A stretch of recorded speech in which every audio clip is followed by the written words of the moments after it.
Question कह रहा है कि एक डाइनिंग टेबल है जिसका जो रेट है हर साल 20% कम हो रहा है। तो आपको बताना है कि 2 साल के बाद उसका मूल्य जो है 4,800 रुपये हो जाएगा। तो इसका मूल्य स्टार्टिंग में क्या था? तो ऐसे कहीं भी क्वेश्चन आते हैं तो सबसे पहले आपको यहाँ पर पता होना चाहिए इसकी प्रेजेंट वैल्यू कितनी है। वर्तमान वैल्यू जो है, वर्तमान वैल्यू में अगर कोई भी चीज अप हो रही है तो वो इंक्रीज होगा वहां पर, ठीक है, मूल्य वृद्धि बोलेंगे।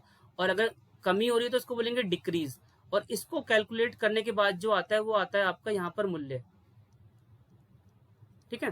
तो आप इसमें जरा देखिए, हमें पता नहीं है कि डाइनिंग टेबल कितने का था, तो हम उसको मान लेंगे कि हमें पता नहीं है। उसकी वैल्यू हमने यहाँ पर ले ली एक्स। 20% से कम हो रहा है, तो मैंने आपको एक कॉन्सेप्ट बताया था कि कोई भी वैल्यू 20% से कम हो रही है तो वो 80 हो जाएगी। 80 इंटू 80 अपॉन 100 लगा देंगे, अपॉन 100 बराबर 4,800। यहाँ से कैंसिल कर दो, 1 2 ये जीरो यहाँ पर कैंसिल हो गए। ये हो गया यहाँ पर 64x बराबर 4800 इंटू 100। अब 8 का पहाड़ा पढ़ लो यहाँ से, 8 8 जा 8 6 जा, ठीक है। अब इसके बाद फिर यहाँ से कैंसिल कर देंगे, यहाँ से 8 सत्ते 56, फिर 4 बचेगा, 8 पंजे 40। तो 75 की गुणा 100 से कर देंगे, सीधे आंसर आ गया यहाँ पर 7,500। तो ऑप्शन 2 करेक्ट हो जाएगा। ध्यान से सुनना, क्वेश्चन नंबर 2 कह रहा है कि एक दुकानदार है, उसने साड़ियों का विक्रय मूल्य क्रय मूल्य से 10% अधिक अंकित किया। मतलब जो यहाँ पर एसपी है वो क्रय मूल्य से 10% ज्यादा यहाँ पर वो मार्क करता है और बेचते समय कुछ डिस्काउंट देता है। डिस्काउंट देने के बाद उसको लेन देन में 1% की हानि होती है। तो आपको बताना है कि उसने कितने परसेंट का यहाँ पर डिस्काउंट दिया। अब इसमें आपको हर बार याद रखना है कि सीपी जो इसमें यहाँ पर है कॉस्ट प्राइस, इसको हर बार 100 मानना है, हर बार इसको 100 पुट करना है आपको। 100 पुट करने के बाद अब यहाँ से सवाल स्टार्ट हो जाएगा। इसने बोला है क्रय मूल्य से 10% अधिक अंकित करता है, तो ये एमआरपी हो जाएगा 110। अगर 20% अधिक अंकित करता तो 120 हो जाता, ठीक है। अब इसको यहाँ से आपने पढ़ने में पता चल रहा है कि उसको लेन देन में 1% की हानि हुई है। तो हानि कहाँ लिखी हुई है? ये है आपका सीपी, ये आपका एमआरपी, ये डिस्काउंट, ये सेलिंग प्राइस, ये प्रॉफिट, ये लॉस। तो उसको 1% की हानि हो रही है, ठीक है। तो आप सबको ये पता होगा कि लॉस कब होता है। लॉस हमें जब होता है जब हम एसपी में से सीपी को माइनस करते हैं, जो आपने सामान जो बेचा है, सॉरी, लॉस जो होता है आपका सीपी माइनस एसपी होता है। जब आप किसी चीज को 100 रुपए का लेके आए हो, आप उसको 98 रुपए का बेच रहे हो, तो वो लॉस होता है वहां पर। तो यहाँ पर हम क्या करेंगे, एसपी कितना हो जाएगा, कोई बता सकता है तो बताइए। 110 रुपए का सामान था, 99 रुपए का आपने उसको बेच दिया, क्योंकि यहाँ पर 1% लॉस हो रहा है। तो लॉस और प्रॉफिट हमेशा सीपी पे निकलते हैं, ये सबको याद होना चाहिए। कॉस्ट प्राइस के ऊपर प्रॉफिट या लॉस को फाइंड किया जाता है। अगर यहाँ पर 100 है, अगर मुझसे कोई बोलता है कि मुझे 20% का प्रॉफिट हुआ है, तो मेरा एसपी हो जाएगा यहाँ पर 120। अगर 10% का लॉस हुआ है तो 90 हो जाएगा यहाँ पर, ठीक है, एसपी। तो ये मैंने यहाँ 99 लिख दिया। तो कोई भी सामान अगर 110 का था, आप उसको 99 रुपए का बेचोगे तो आपको लॉस होगा यहाँ पर कितने रुपए का? 11 रुपीज का, ठीक है। कैसे? आप 110 में से जब 99 को घटाओगे तो ये आपका 11 आ जाएगा। अब लॉस परसेंटेज में निकालने का तरीका क्या होता है? लॉस परसेंटेज में निकालने का तरीका होता है लॉस बट्टे सीपी गुणा 100। अब इसकी कैलकुलेशन कर लीजिए। लॉस है यहाँ पर 11 रुपीज का, यहाँ पर सीपी नहीं होगा, यहाँ एमआरपी होगा। एमआरपी में डिस्काउंट निकालना है। यही फॉर्मूला लॉस में है, तो यहाँ अगर डिस्काउंट में होगा तो डिस्काउंट का फॉर्मूला लिख लीजिए, डिस्काउंट बराबर डी अपॉन एमआरपी इंटू 100। ये लिखिए जरा सभी, आप इसको इस तरीके से लिखेंगे। दुकानदार यहाँ पर विक्रय मूल्य से 10% अंकित करता है, तो इसका मतलब वो बढ़ा के लिख रहा है। तो इसको आपको लिखना है सीपी, एमआरपी, डिस्काउंट, एसपी और यहाँ पर प्रॉफिट एंड लॉस परसेंटेज में। इसके बाद क्या करना है, हर बार इसको 100 पुट करना है। इसको 100 पुट कर लिया। अब ये एमआरपी इस पर डिसाइड होता है कि यहाँ पर वो कितने परसेंट अधिक बढ़ा के लिख रहा है। तो 10% बढ़ा रहा है तो 100 का 10% 10 रुपये होता है, तो इसलिए 110 हो गया। अब 1% का उसको यहाँ पर हानि हो रही है, तो लॉस यहाँ पर 1% है, ये प्रॉफिट नहीं है, लॉस है। तो अब इसमें से जब भी हम यहाँ पर सीपी में से लॉस को जब माइनस कर देंगे इसमें से, तो ये आ जाएगा एसपी 99 रुपये। हमें निकालना ये है। एग्जामिनर ने हमसे पूछा हुआ है डिस्काउंट बताइए, डिस्काउंट कितना है। तो कोई भी सामान जो 110 का था, मैंने उसको अगर 99 रुपये का बेच दिया, तो मुझे यहाँ पर मैंने उसको डिस्काउंट कितना दिया, डिस्काउंट दिया मैंने 11 रुपीज़ का। और डिस्काउंट का परसेंटेज निकालने का फॉर्मूला है डिस्काउंट अपॉन एमआरपी इंटू 100। अब इसको सॉल्व किया मैंने, यहाँ से कट गया 10 टाइम्स में, ये कट गया यहाँ पर 10% आंसर होगा। आप बोलोगे इसमें ऑप्शन में तो 10% है नहीं सर, कोई बात नहीं, 10% नहीं है तो आप 10% को 10 दशमलव में लिख दीजिए। परसेंट लिखा हुआ है, परसेंट को हटाने के लिए आप यहाँ पर 100 लगाएंगे, ये कट गया यहाँ से 1/10, 1/10 को जब आप भाग करोगे तो 0.1 आ जाएगा, तो वो कहाँ पर है, ऑप्शन 2 में। क्वेश्चन नंबर 3 कह रहा है यहाँ पर, ये डिमांड प्रोडक्शन दे रखी है 5 फर्म की, ठीक है, प्रोडक्शन का ये रेड वाला सिंबल है और ये ब्लू में है डिमांड। तो इन्होंने पेपर में क्या पूछा हुआ है, find the difference between average demand और average production of a firm BCDE। तो आपको यहाँ पर औसत निकालना है, किसका, एक तो निकालना है डिमांड का और एक निकालना है प्रोडक्शन का, फिर उनको माइनस करना है। तो मैं इसकी एक ट्रिक बताऊंगा आपको, उसको जल्दी कैसे कर सकते हो आप। पहले सवाल का कॉन्सेप्ट समझो, सवाल ने पूछा क्या है, आपको पता होना चाहिए कि हमें करना क्या है कैलकुलेशन में। हमें इसमें ये करना है कि डिफरेंस जो निकालना है यहाँ पर, डिफरेंस बिटवीन एवरेज डिमांड किसकी, BCDE की, आप इसको 4 से भाग करोगे, फिर आप इसी तरीके से इसका निकालोगे, किसका, एवरेज प्रोडक्शन किसका है यहाँ पर, BCDE का, उसको 4 से भाग करोगे। पेपर में आपको ये नहीं करना, एक इससे आसान तरीका बता रहा हूं मैं, वो कैसे करेंगे जरा सुनिए। क्वेश्चन में पूछा हुआ है, find the difference between the average demand and average production of firm BCDE। 4 firm का यहाँ पर अंतर निकालना है आपको, डिमांड और एवरेज का। तो इसका निकालने की ट्रिक क्या है, पेपर में आप ऐसे ग्राफ देखोगे, इनमें कितने का अंतर है, इनमें है 1200 का अंतर। कैसे, 1700 में से 500 गए तो 1200 आएगा। इसी तरह 2100 में से यहाँ पर 900 को घटाएंगे, ये भी आपका 1200 आएगा। और यहाँ पर ये देखेंगे आप, ये यहाँ से बढ़ रहा है फिगर, प्लस हो रहा है, ये प्लस हो रहा है, जबकि ये वाला फिगर जो है ये माइनस हो रहा है, ठीक है, ये उल्टा है। मतलब यहाँ पर ब्लू वाली जो है लाइन बड़ी है और रेड वाली छोटी है, जबकि इस यहाँ उल्टा है, यहाँ पर ब्लू कम है और रेड ज्यादा है। तो इसको माइनस करेंगे यहाँ पर 2100 में से, जब मैं 13 को घटाऊंगा यहाँ पर 1300 को माइनस करूंगा तो ये आएगा आपका 800। तो माइनस का 800 लिख लिया मैंने यहाँ पर। अब यहाँ पर देखेंगे आप, ये 400 आ जाएगा पॉजिटिव का। अब इनको ऐड करेंगे, ऐड करने पे आएगा यहाँ पर 2000। कैसे आएगा, ये 2400 हो गए, 2400 में 400 जोड़ दिया 2800, 2800 में से 800 घटा दिए 2000, 2000 मैंने निकाल दिया। अब आपको क्या देखना है, ये कितने फॉर्म है, 1 2 3 4, 4 फॉर्म है तो 4 से भाग कर दीजिए, एवरेज निकालना है।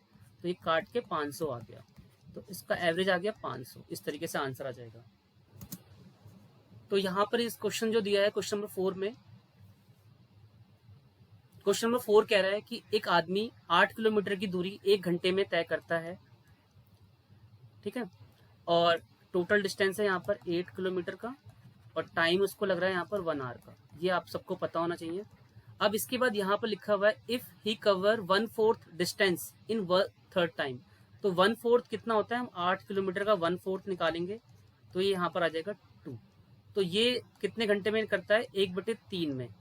अब बाकी कितना डिस्टेंस बचा, बाकी रिमेनिंग डिस्टेंस है 6, और टाइम कितना बच जाएगा, 2/3। ये जरा बताइए सबको, 2/3 समझ में आया, 2/3 कैसे निकाला है मैंने। अगर कोई भी टाइम 1/3 हमने यूज कर लिया है वहां पर, यानी 3 में से 1 यूज कर लिया है, तो कितना बच जाएगा, 2/3। तो बस इसकी की कैलकुलेशन करनी थी, आंसर यहाँ पर आ जाएगा 6 × 3/2, यहाँ से कट जाएगा, 3 3 जा 9। तो उसको लगेंगे यहाँ पर, उसको कवर करने में कौन सी स्पीड से चलना पड़ेगा, उसको 9 किलोमीटर पर आवर की स्पीड से चलना पड़ेगा। ये बताइए, ये समझ में आया नहीं आया सबको, ठीक है। इसको एक बार दोबारा से समझाता हूँ, सुन लीजिए सभी, जिनको समझ में नहीं आया हुआ स्टेप बाय स्टेप समझ लीजिए। यहाँ से यहाँ तक की जो दूरी थी 8 किलोमीटर की थी, वो जैसे आप अपने घर से स्कूल आ रहे हो, 8 किलोमीटर की दूरी 1 घंटे में आप आ रहे हो। अब इसने ये बोला हुआ है, वो 1 घंटे में दूरी को, पहले इसने बोला कि दूरी 1/4 करनी है आपको। 1/4 का मतलब है 8 का 1/4 जब मैंने निकाला यहाँ पर, वो आएगा कितना, 8 × 1/4 जब हम करेंगे यहाँ पर, ये 2 किलोमीटर आ जाएगा। तो 2 किलोमीटर की जो दूरी थी वो आपने 1/3 टाइम में करी थी। अब 1/3 टाइम क्या होता है, 1/3 टाइम होता है 1 घंटा का तीसरा हिस्सा 20 मिनट होता है, ठीक है। आप ऐसे समझ लीजिए, अगर ऐसे नहीं समझ में आ रहा तो ऐसे समझ लीजिए, 1/3 × 60 कर दिया मैंने यहाँ पर। अब ये कह रहा है, देखो यहाँ से जब आप पढ़ोगे, then what should his speed be to cover the remaining distance in the remaining time.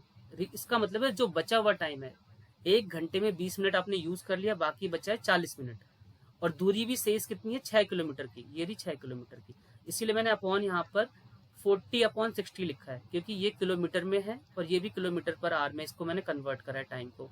तो 60/40/60, ये 6 सही 40/60 करके इसकी कैलकुलेशन करी है, यहाँ से आ गया 9, तो उसकी स्पीड हो जाएगी 9 किलोमीटर पर आवर।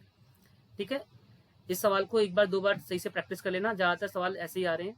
पेपर में क्या कर रहे हो, यहाँ पर 8 की जगह 20 किलोमीटर कर देगा, 100 किलोमीटर कर देगा, कहेगा 1/3 1/4, इस वाले वर्ड से फैमिलियर हो जाओ आप सब। आप हाँ जी इसीलिए लिया है। तो इसमें गिवन है यहाँ पर पाई आर एल बराबर 4 और पाई आर ब्रैकेट में L plus R equal to 4/5। अब हम यहाँ पर क्या करेंगे, पाई आर से पाई आर कैंसिल कर देंगे, ये कट गया यहाँ से, ये यहाँ से कट गया। अब ये बचा L/L प्लस आर बराबर 4/5। तिरछी गुणा कर दीजिए, ये हो जाएगा 5L बराबर 4L प्लस 4R। इसमें इसको घटा दीजिए, ये यहाँ से आ जाएगा L बराबर 4R।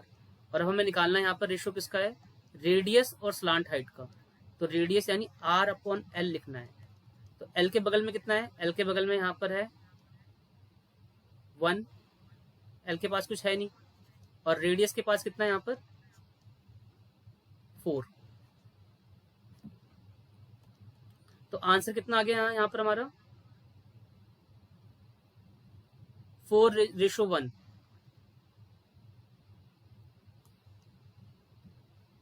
गिवन है यहाँ पर लेटरल सरफेस एरिया को बोलते हैं कर्व सरफेस एरिया, वक्र पृष्ठ हिंदी में बोलते हैं, और इसको बोलते हैं संपूर्ण पृष्ठ। ये 4/5 यहाँ पर गिवन है। अब मैंने पाई आर से पाई आर यहाँ कैंसिल कर दिया। ठीक है, अब मैंने इसकी तिरछी गुणा कर दी, ये हो जाएगा यहाँ पर 5L। अब इसकी मल्टीप्लाई करूंगा, ये हो जाएगा 4L और ये 4R। अब मैं यहाँ पर इसको माइनस करूंगा यहाँ पर, तो ये हो जाएगा L बराबर 4R। हमें निकालना है यहाँ पर R/L का रेशो निकालना है। ठीक है, तो आप यहाँ पर देखोगे, यहाँ पर इसमें जब इसमें से इसको माइनस करेंगे, यहाँ पर L कितना आएगा, यहाँ पर L के मल्टीपल में 1 है, R के मल्टीपल में 4 है। आंसर तो इसका 1:4 आना चाहिए। ये गलत है ऑप्शन, ये सेकंड ऑप्शन करेक्ट होगा इसका। सभी एक बार इसको देख लीजिए, इसका आंसर गलत लिखा हुआ है। यहाँ पर फाइंड करना है रेशियो बिटवीन रेडियस और स्लांट हाइट, जो आ रहा है 1:4। 4:1 नहीं आएगा इसका आंसर, 1:4 आएगा। इसको करेक्ट कर लेना आप सब एक बार। तो इसको कैसे करना है पहले इसमें लिखा हुआ है, तो इसने बोला यहाँ पर, ये आपको पता होना चाहिए, मीन बराबर होता है सिग्मा x/n। मतलब औसत की जब भी आप मल्टीप्लाई उसकी संख्या से कर देते हैं तो ये आ जाता है आपका योग, जोड़। तो यहाँ पर लिखा हुआ है, यहाँ पर 3 ये n है और औसत यहाँ 24 है, तो आपको 24 की गुणा करनी है 3 से, प्लस फिर अगले 3 नंबर हैं वो है 28, फिर अगले 3 नंबर हैं उनका औसत है 20। अब ये तीनों 3 3 3 कितनी संख्या हो गई, 9। हमें इसकी कैलकुलेशन करनी है। कैलकुलेशन कैसे करोगे आप, इसमें आप 3 कॉमन ले लोगे। जब 3 कॉमन ले लोगे, ये हो जाएगा 24, 28 और 20 बट्टे में यहाँ पर है 9। इसको यहाँ से काट दोगे आप, 3 3 9 हो गया। अब आप इसको जोड़ोगे, इनको जोड़ने पे कितना आएगा, देखो ये हो जाएगा यहाँ पर 24, 28, 20, ये हो गया यहाँ पर 72। 72 को 3 से भाग, हाँ वैसे भी कर लो, बात वही है। इसको जब डिवाइड कर दोगे 3 से, 24 इसका आंसर आ जाएगा। ऐसा सुनिए, एक्स नहीं लेना। ऐसे सवाल कहीं भी पेपर में आते हैं, आपके सामने यहाँ लिखा होगा 5 अंकों की बड़ी संख्या है, 5 अंकों की छोटी संख्या, जो हर बार 3 रिमाइंडर दे, तो आपको क्या करना है, सारे ऑप्शन में से 3 माइनस कर दीजिए। 3 इसमें से घटा लीजिए, 3 इसमें से घटा लीजिए, 3 इसमें से घटा लीजिए, 3 इसमें से घटा लीजिए। तो 3 घटाने पर ये आ जाएगा 99846, ये आ जाएगा 99840, 99843, 99842। अब आंसर आ गया। अब आपको पता होना चाहिए कि डिवीजन रूल की कंडीशन क्या होती है। देखिए, कोई भी नंबर, बस इसमें से किसी भी 2 नंबर को चेक कर लीजिए, आंसर आ जाएगा। 5 से कोई भी नंबर भाग होता है तो उसकी कंडीशन क्या होती है, उसके पीछे क्या होना चाहिए, 0 या 5। ट्रिक यहां से बनती है। आंसर निकालने के लिए आपको ये वाला कॉन्सेप्ट पता होना चाहिए, डिवीजन रूल पता होना चाहिए कि कोई भी नंबर 5 से जब भाग होता है उसके पीछे 0 या 5 हो। तो इन सारे चारों ऑप्शन में कौन सा ऑप्शन है जिसके पीछे 0 है या 5 है, वो सेकंड ऑप्शन है। ठीक है, तो मैंने 5 भी वेरीफाई कर दिया। ठीक है, अब आप जरा सुनिए, कोई भी नंबर 3 से कब भाग होता है, जब उसका अंकों का योग 3 से भाग हो जाए। हाँ, 3 से भाग हो जाए। अब आप ये देखिए, 9 9 18 हो गया, 18 और 12 कितने हो गए? 30। 30 को आप यहाँ पर, हाँ भाग हो जाएगा यहाँ पर। देखो मैंने यहाँ 2 नंबर आपको वेरीफाई करके दिखा दिया, 3 भी करके दिखा दिया, 5 भी करके दिखा दिया। अब किन्हीं को, अगर किसी को याद हो 8 की कंडीशन, 8 का डिवीजन रूल ये होता है कि उसके लास्ट की 3 संख्या, हाँ जी 3 नंबर 8 से भाग हो जाएंगे। तो ये 8 से डिवाइड देखो हो रहा है नंबर, 8 एकम 8 कट गया, 0 लगाएंगे 2 संख्या जब एक साथ उतारते हैं, 8 पंजे 40। तो ऐसे सवाल को करने के लिए आपको हर बार क्या करना है, सवाल जब आप कर लेंगे तो आपको अपने आप ही इसका लॉजिक समझ में आ जाएगा कि क्या सवाल होता है ये, ठीक है। तो क्वेश्चन नंबर 8 इस तरीके से करेंगे। कुछ पूछना है इसमें किसी को? ये नया लग रहा होगा लेकिन आप दिमाग में इसको बैठाइए, आ जाएगा। यही कॉन्सेप्ट है और हर एक सवाल में इसी तरीके से ही करूंगा, कोई भी सवाल को और किसी कंडीशन तरीके से नहीं करके दिखाऊंगा आपको। जरा सभी सुनिए, इसका रूल होता है 11 का डिवीजन का, A B C D E F। हमने मान लिया यहाँ पर 6 डिजिट का कोई एक नंबर है, 6 अंकों की एक संख्या है, उसको चेक करना है कि नंबर 11 से डिवाइड है या नहीं है। तो हम क्या करेंगे, एक नंबर छोड़कर इनको जोड़ लेंगे, मतलब A plus C plus E जोड़ेंगे, minus B plus D plus F इनको जोड़ेंगे। या तो इसका सम 0 होना चाहिए, मतलब डिफरेंस यहाँ पर, या 11 होना चाहिए। तो अभी चेक कर लेते हैं। यहाँ पर ये सवाल है हमारे पास 4 5 P 8 2, ये तो 5 अंक हैं। तो पहला अंक, तीसरा अंक और 5वां अंक, इनको जोड़ा हमने यहाँ पर 4 प्लस P प्लस 2 माइनस दूसरा अंक और चौथा अंक 5 प्लस 8, ये होना चाहिए, शुड बी 0 0 होना चाहिए। ये 11 नहीं लिखना, 11 तो नंबर जब लिखा होता है, जब आप करके देखते हैं। तो अभी यहाँ पर क्या आ जाएगा, 6 प्लस P माइनस 13 बराबर 0। अब हाँ जी, तो अब यहाँ पर कर लेते हैं 6 प्लस P माइनस 13 बराबर 0। जिनको इसको कैलकुलेशन करने में दिक्कत होती है आप ऐसे भी कर सकते हैं। पहले माइनस में संख्या को बाहर ले जाइए, प्लस में हो गया, फिर प्लस की संख्या को बाहर ले जाइए, P बराबर 7 आ गया। इस तरीके से कर लीजिए। सुनिए दोबारा से, ये 2010 में यहाँ पर इन्होंने बोला हुआ है कि 2 साल लगातार वैल्यू बढ़ रही थी, यहाँ पर 15 और 20 से, अगले साल 10% से वैल्यू कम हो जाती है, और यहाँ पर फिर 15% से वैल्यू बढ़ जाती है। जब आप इसको रीड करोगे, 2 साल लगातार 15 और 20 यहाँ पर बढ़ रही है, तीसरे साल 10% से कम होती है, अगले 2 साल 15 और 20 से बढ़ती है। मैंने अगले साल इसलिए नहीं लिए क्योंकि मुझे 2014 का उत्पादन निकालना है, तो बाकी मेरे को लाइन पढ़नी नहीं है। अब इनकी कैलकुलेशन करनी है। इनकी कैलकुलेशन आपको पता ही है कैसे निकालनी है। इंक्रीज जब भी कोई वैल्यू होती है, टोटल इंक्रीज निकालने के लिए ये वाला फॉर्मूला लगाना होता है। तो इसमें अगर आप जब लगाएंगे, ये यहाँ से कितना आया था, 38% यहाँ से आ गया था। जब आप इन दोनों को सॉल्व कर लेंगे, यहाँ से 15 माइनस 10 प्लस 15 गुणा माइनस 10 बटे 100, ये 5 आ गया, इसको यहाँ से घटा देंगे, माइनस 1.5, 3.5 आ गया। तो इसकी वैल्यू आ गई यहाँ पर 3.5। अब आपको इन दोनों को फिर एक बनाना है। तो इसकी जब आप कैलकुलेशन करेंगे, 38 प्लस दिस प्लस दिस, इसकी कैलकुलेशन जब आप कर लेंगे कितना आएगा, ये आ गया 41.5 प्लस। अब इसको जरा सॉल्व कर लो यहाँ पर लिखकर, 38 को 35 से मल्टीप्लाई करना है, 40 4 हो गया यहाँ पर, 15 4 19, मल्टीप्लाई करेंगे यहाँ पर 24 2 11, इसको ऐड करेंगे, ये आएगा 0 3 3 1। तो आपको क्या ऐड करना है यहाँ पर, 1.33 ऐड करना है। 1.33 ऐड करेंगे तो ये आंसर आ जाएगा आपका 42.83, ये वाली वैल्यू आ जाएगी। ठीक है, ये इसका आंसर होगा।